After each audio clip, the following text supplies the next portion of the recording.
এই যে ফুলকপিটা গাছ থেকে নিয়ে এসেছি। আজকে এই ফুলকপিটা দিয়েই মাছের ঝোল হবে।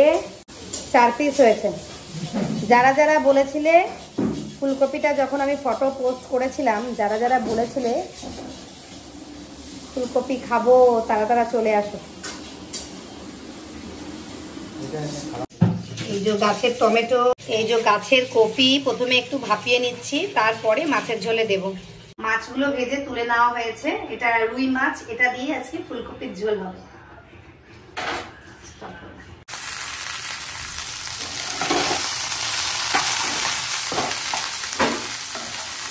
ফুলকপিটা একটু জল দিয়ে ভাপিয়ে নিয়েছি, তারপর একটু ভাজা করব।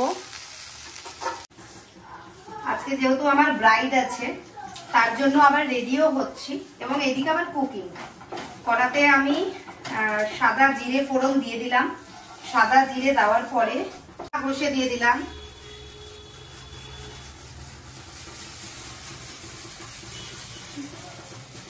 এইভাবে আদাটা ঘষে আমি দিয়ে দিলাম। তোমরা ভাবছো যে আদাটা মিক্সচারে দিলাম না বা বাটলাম না, না, আমি তাড়াহুড়োর সময় এইভাবেই রান্না করি। এরপরে গাছের টমেটোটা দিয়ে দেবো। বেশি দেবো না, কারণ ভীষণ ভাবে টক হয়ে যায়। এই গাছের টমেটোটাই দিলাম, দিয়ে একটু ভালোভাবে মশলাটা কষিয়ে নিলাম। এই যে মশলাটা কষিয়ে নিচ্ছি।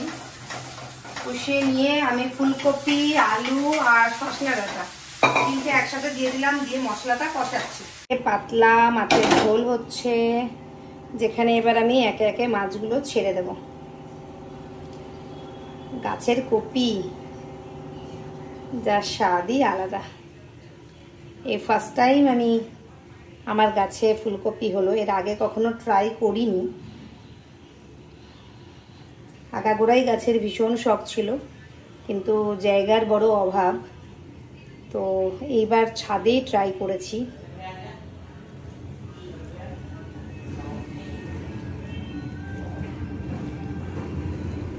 ওয়াও, গরম গরম মাছের ঝোল রেডি, তাও আবার আমাদের ছাদ বাগানের ফুলকপি দিয়ে। চলো এবার আমরা খেয়ে দেখি কেমন হলো।